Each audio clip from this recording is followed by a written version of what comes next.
In the name of Allah, the most kind and the most merciful. Assalamu alaikum. I'm your general science teacher Sophia, and today I'm again here to teach you the new topic of chapter number 6, which is the environment and the natural resources. So far we have discussed about the atmosphere, that what is the atmosphere and how it is protecting the earth and saving us from the highly sun rays because of its protective layers present around the atmosphere. Today topic is about the depletion of ozone layer, that is mainly what about the ozone, what is its function, and what are its effect that when it is depleted and destroyed. Ozone depletion. So, what is ozone? Ozone is a gas present in the upper stratosphere which mainly protective covering around the earth which prevent the UV radiation of the sun from reaching the earth without filtration. So the ultraviolet radiation of the sun which are reaching to the earth, they are mainly filtered through the ozone and they are not directly reaching to the earth. That's why they are saving us from the different kind of consequences caused by these ultraviolet radiation. But what happened? There are certain reasons, there are certain chemicals which are causing the depletion of that ozone layer. The certain kind of chemicals released from the refrigerator, air conditioners, spray cans, and the factories which are manufacturing packing foam, they release the chemical known as the chlorofluorocarbons, which are mainly causing the depletion in the ozone layer as it is creating the ozone layer hole. So for that, the chlorofluorocarbons which react with the ozone layer and causing the hole in it, they are responsible for its depletion. The thinning of the ozone layer due to which the ultraviolet radiations they are reaching to the earth without any filtration, and consequently the great number of the ultraviolet radiations reach to the earth which will lead toward causing cancer and eye diseases.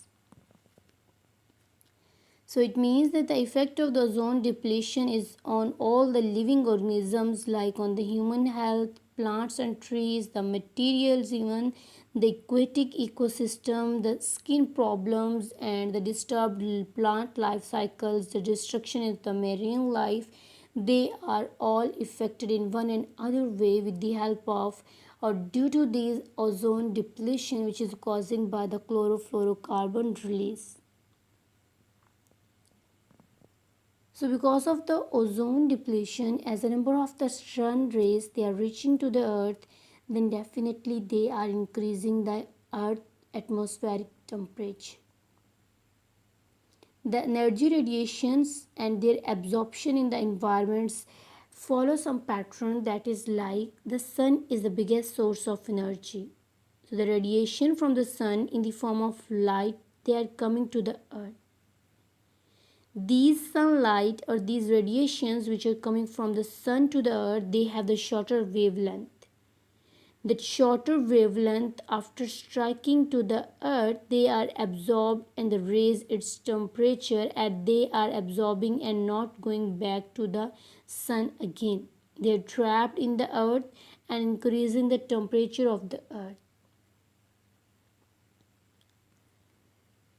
As these absorbed sun rays which are entering to the earth, they are raising its temperature, and in a result the earth is emitting the energy radiation of the longer wavelength.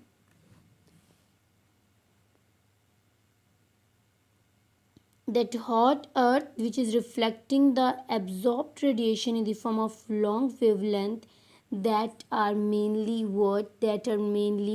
increasing the temperature. But the carbon dioxide and the water vapors allow this radiation coming from the sun to pass through it.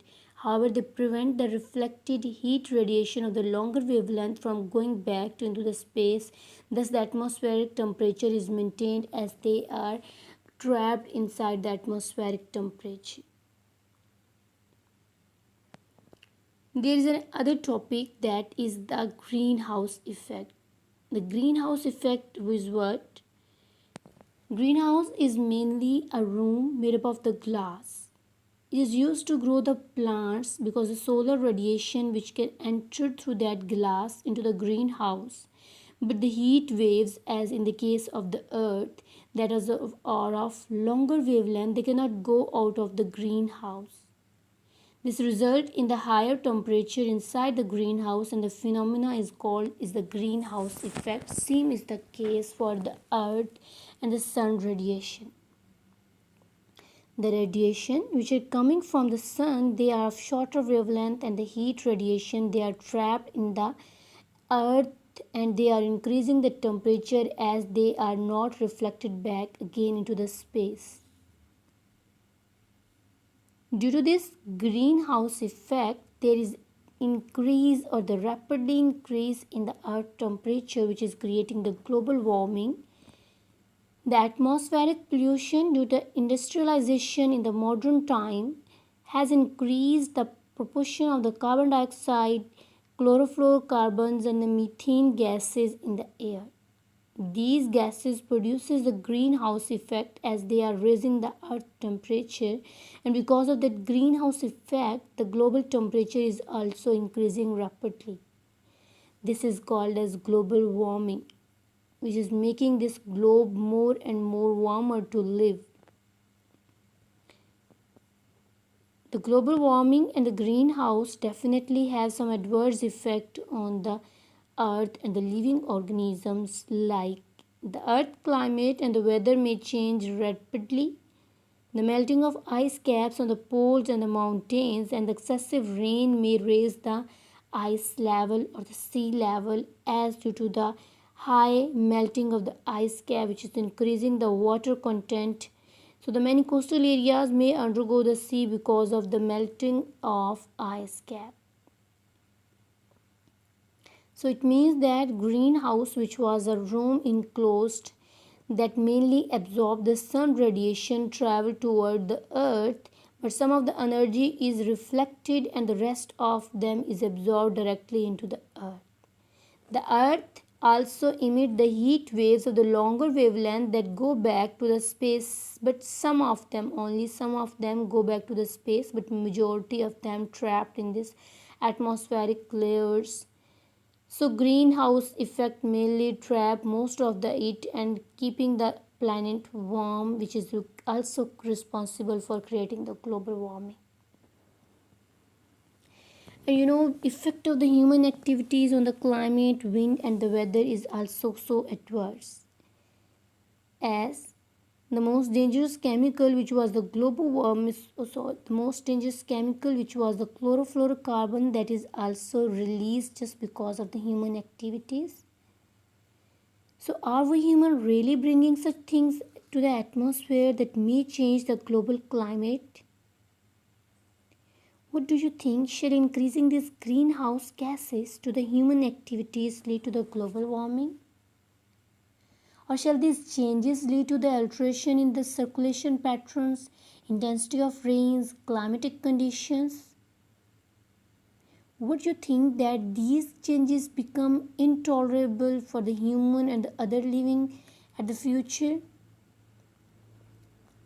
Yes, if we see the close relationship between the increasing global temperature and the increasing level of the greenhouse gases during the second half of the 20th century, it was revealed that some of the experts are saying that environments that in the future will become so intolerable, so unbearable because of the heat waves which are trapped in the atmosphere in the earth. They are increasing the temperature day by day.